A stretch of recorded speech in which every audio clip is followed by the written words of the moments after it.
બાબરા બાર એસોસિએશનમાં આગામી વર્ષ 2050 માટે તમામ હોદ્દેદારોની બિનહરીફ વરણી થવા પામી છે.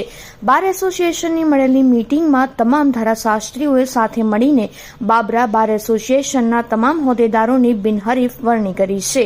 જો કે બાબરા બાર એસોસિએશનમાં તમામ ધારાશાસ્ત્રીઓ હળીમળીને કોઈપણ જાતના વાદ વિવાદ વગર તમામ કાર્યો કરી રહ્યા છે અને આગામી વર્ષમાં પણ હાલ નવનિયુક્ત હોદ્દેદારો ધારાશાસ્ત્રીઓના હિતમાં કામગીરી કરશે.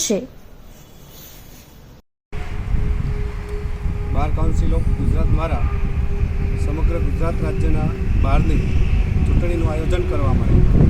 જે અનુસંધાને બાબરા વકીલ મંડળ દ્વારા બાબરા બારની ચૂંટણીનું સિલેક્શનથી કરવામાં આવ્યું છે.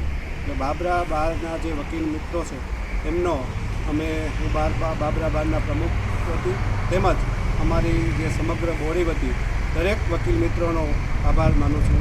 એટલા માટે ખાસ તો કે બાબરા બારની અંદર જે ઘણા સમયથી પ્રણાલી ચાલી આવે છે, ઇલેક્શન નહીં પણ સિલેક્શન, એવી રીતે જે આ સિલેક્શનથી બાબરા બારની જે નવા હોદ્દેદારોની વરણી